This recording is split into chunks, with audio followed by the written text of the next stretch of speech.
everyone, welcome to another Peaky Board Gamers episode. My name is Eklorakos and today we're gonna see the rules of the game Le Havre. This is a very classic economic game designed by Uwe Rosenberg, themed around the famous port of Le Havre. The game can be played with up to 5 players, however the duration could drag quite long, so keep your player count low. For me the best is 3 players, and maybe for your first plays try the shortened version. However, in this video I will explain the normal version of the game, so let's start. At first, use the 3 separate boards to create the central board of the game. On the board we see dedicated spaces to create supplies for the money as well as the various goods of the game. I strongly advise you to buy containers like these that will help you to set up this game much faster. As you can see, goods tiles have 2 sides, one depicting a basic good and the other depicting an advanced processed good. So create supplies with fish, smoked fish, coal, coke, wood, charcoal, clay and brick, iron, steel, grain, bread, cattle, meat, and finally hides and leather. In the bottom part of the board we see various offer spaces for some of the basic goods. These will contain goods that players will be able to acquire. And as these illustrations indicate, the game starts with 2 francs, 2 fish, 2 wood and 1 clay tile in the offered spaces.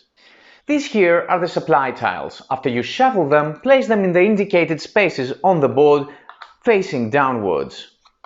Players then select one of the colors and get the ship, the person tile and the battery of the corresponding color. The battery card is where the player will be storing his food during the game. The other side of the battery is a player aid. Players also start the game with 5 money and a coal tile. Players place their ship in the start space to the left of the first supply tile. Last but not least, players select one player at random to be the starting player who will get this token. The game uses various types of cards. Separate the loan cards and place them somewhere near the board. These here are the round overview cards. Depending on the number of players, find the one corresponding card and return the rest back in the box. This is a double-sided card. One side is for the standard game and the other one is for the shortened version. We can see on this card that the 2-player standard game will last for 14 rounds. Keep this card next to the board as well. Speaking of rounds, we move to the round cards. After you separate them, you need to find the cards you need for your player count. There will be 1 round card for each round of the game. If the card does not depict your player count, then it has to be removed from the game. So this one will be used in a 2-players game. It will be the card for the 12th round of the game. So I need to keep this one, but I need to exclude that one.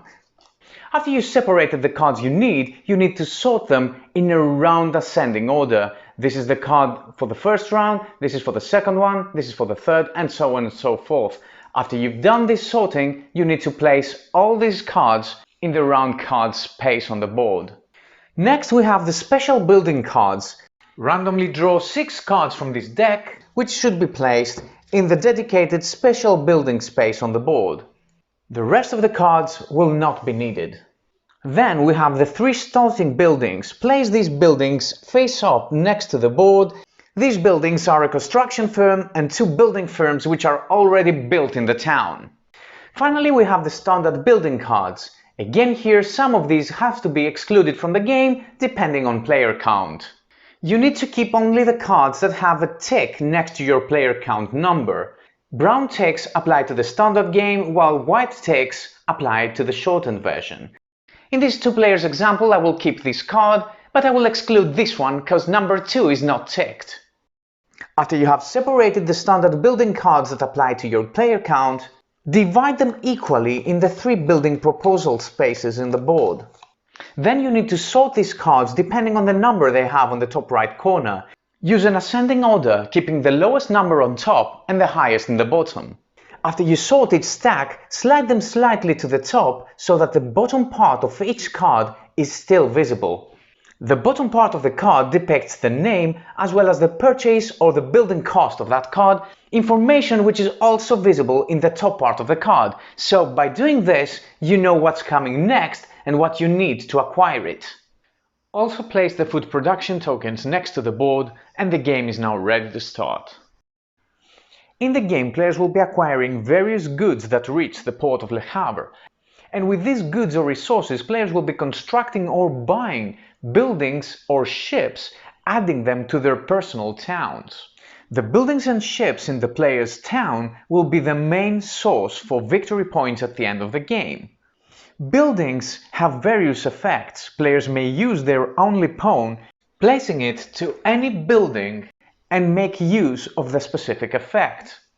During the game, players will also have to supply their town with enough food. Demanding food increases round after round, however, having ships helps players meet that demand. The game is played over a specific number of rounds as dictated by the round overview card. Each one of these rounds consists of 7 player turns, starting with the first player and then in a clockwise order. Each player takes the ship to the next space. In the first round, players reveal the supply tile after placing their ship, and after that point, players go on with their turn. After the 7th player turn, the round comes to an end. We carry out all that is indicated in the round card, which is then flipped to the other side to become a ship that players may buy or construct. The game proceeds with the next round. Supply tiles remain at the same location as they were revealed in the previous round, and they will remain there until the end of the game. All following rounds except on the first start with the player whose ship was last in the row of ships at the end of the previous round. At the end of the last round, after the round card is resolved and then flipped, the game is almost over. Starting with the initial first player and then in a clockwise direction, all players will take a final turn before counting the final score. On their turn, players must perform the supply action and then perform one main action. Also during their turn, players may sell or buy buildings or ships, and they can perform these buy or sell actions before the supply action, before the main action, or at the end of their turn. But let's start with the supply action. In the supply action, the player moves his ship to the next empty space in the port. In the first round, the player must also flip and reveal the next supply tile. All of these tiles depict 2 of the goods. Now the player has to take these goods and add them to the corresponding offer spaces. Make sure you use the correct side of the tile. This is actually it. We move the ship and we add the depicted resources to the offer spaces. There is only one special tile that depicts the word interest. When a ship steps on this specific tile, additionally, all players that have loans have to pay 1 franc to the bank. They pay 1 franc regardless the number of loans. If the player cannot pay this interest, then he is forced to take another loan, but we will talk about loans in a little bit. After the supply action, the player must perform one main action. The player has 2 main action options. With the first main action option, the player takes all goods or francs from one offer space on the board. So, in this example, the player could take the 3 wood tiles and add them to their personal supply. Again, be careful not to flip the tiles while you move them. The player's second option, instead of taking goods, is to take the building action. With this action, the player moves their person disc to any building in order to use it. The player may choose any building from their or any player's personal town or any building from the general town of the game. The only restrictions are that the selected building cannot be occupied, so this building cannot be chosen, and that the player must always move his person disc to another building, so I cannot use the same building 2 times in a row. Also, whenever players enter a building, they must use it, they cannot just enter it. If the player chooses one of his own buildings or the town's buildings, there is no additional cost. However, if the player uses a building owned by another player, perhaps there is an additional entry fee depicted in the top right corner of the card. The fee must be paid to the owner of that building. If players cannot pay the entry cost for a building, they cannot enter it. Here the red player must either pay 2 food or 1 franc to the owner of the marketplace. Goods like fish, smoked fish, bread and meat provide an amount of food as depicted in the bottom of the tile. Very important, we can always replace food with francs, 1 franc per food we need, but Never vice versa. When you need francs, you cannot pay with food. So if the player didn't have the option to pay 1 franc instead of the 2 food, then he could pay either with 2 food, or 2 francs, or 1 food and 1 franc. After the player pays any applicable entry fees, he proceeds with using the building. There are many cards in the game, and the more the players, the more cards you will encounter. However, all cards are pretty straightforward, and you have this lovely building overview sheet to help you. I'm not gonna be able to explain each card separately, however I will give you some basic information about card play. The 3 starting buildings of the general town are very important, enabling players to construct new buildings from the building proposals to their own town. Players may only build the top card of any of the proposal columns. The cost in resources is depicted in the top part of the card. Very important, whenever we need to pay iron or clay, we can replace those resources with steel or bricks accordingly. After the player pays the cost, he takes the card and places it in his town. Another very important building is the wharf, because it's the only building that enables players to construct ships that are available. There are 4 dedicated spaces on the board for the different types of ships: wooden, iron, steel and luxury liners. As the rounds pass, better ships will appear on the board for players to construct or buy. Players may not buy a ship through using the wharf, but only construct any top card ship from the board by paying the cost depicted in the top part of the card. Here the ship requires 5 wood and 3 energy.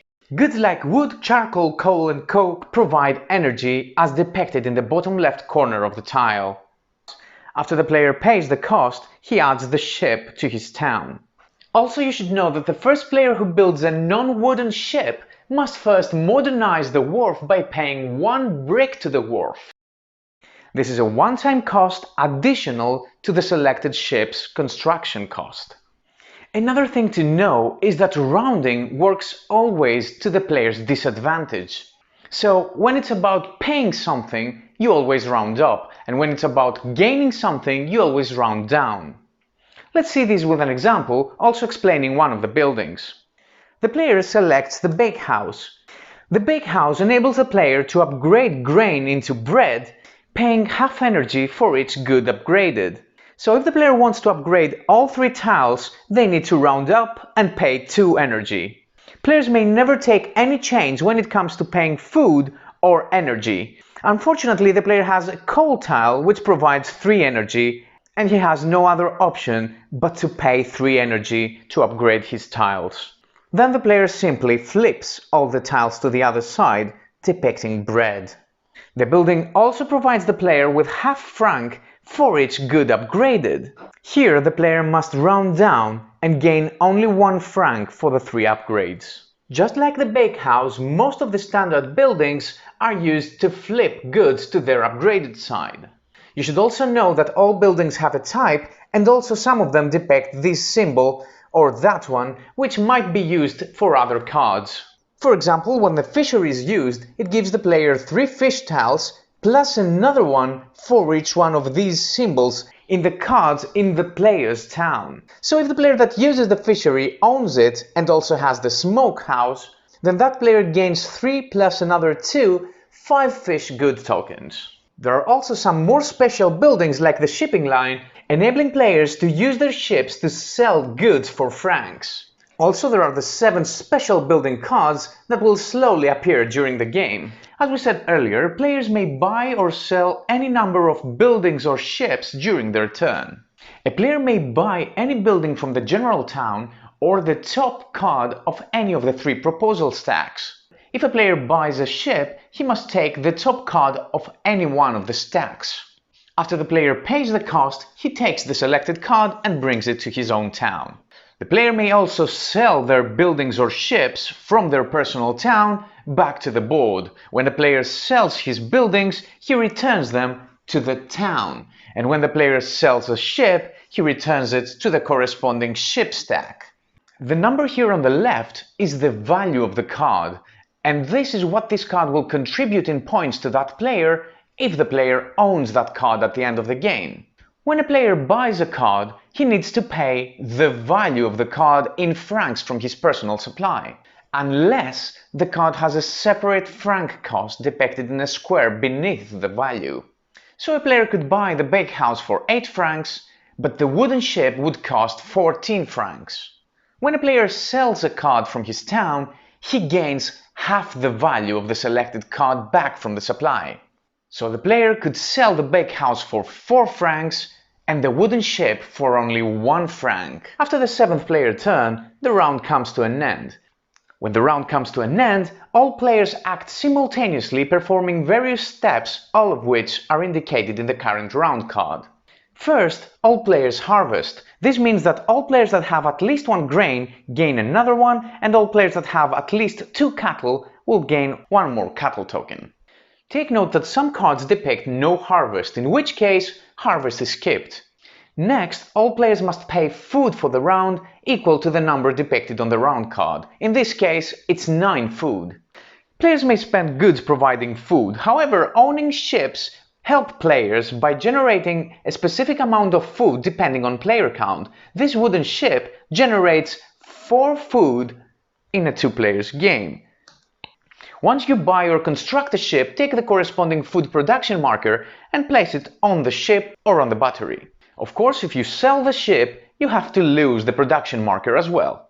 In this example, I need 9 food and I have 4 plus another 2 from the bread, 6, so I'm lacking 3 more food. Remember, we can always pay for food using francs. At this point, the player may choose to sell their buildings, take loans, or even both. To take a loan, however, we must first deplete our cash completely, so I have to spend the 1 franc, and now since I'm still lacking 2 more francs, I can go on and get a loan from the supply. Getting a loan gives you 4 francs from the supply, so now I can go on and pay the rest of the food that I'm lacking. Very important, we can only take a loan if we're unable to pay for food at the end of the round, or if we're unable to pay the interest of a previous loan. Last but not least, we can always return the loan to the supply by spending 5 francs, but if we keep loan cards at the end of the game, each loan card will cost us 7 victory points. After we pay for food, we return the francs and goods tokens back to the supply, but we keep the food production markers. After paying for food, there is a possibility that a new building is automatically built to the general town. If the round card depicts this symbol, then a standard building will be built, the one that depicts the lowest number visible in the top right corner of the card. So in this case, we would build that building. If the round card depicts this symbol, however, then a new special building will be built to the town, like this. As a last step, we flip the round card and place it in the corresponding ship stack on top of any other cards. Then we proceed with the next round. After finishing the last round of the game and executing the round card, each player takes a final action, starting with the first player and then in a clockwise order. In this final action, players skip the supply action and just perform one main action, either take all goods from one offer space or move their player marker and use a building, and in the final action only, they can also place it in a non-vacant building. Last but not least, during the final action, players may not buy ships or buildings, but they can sell and also repay loans if they want. After all players take their final action, the game proceeds to scoring. In scoring, players add up the values of all buildings and all ships that exist in their town, also adding the leftover francs in their personal supply. Take note that some of the buildings give you additional francs at the end of the game. For example, the bank increases its value by 3 for every building of this type built in the town, and also by 2 francs for each building of this type built in the player's town. Finally, players must deduct 7 francs for each loan card still remaining in their hand at the end of the game. The player with the highest score is the winner, and if we have a tie, all tied players share their victory. And that was the video about Le Havre. I really love this game, hope you enjoyed the video. If you want to see more videos like that, please subscribe to my channel, and until next time, have fun and play more board games.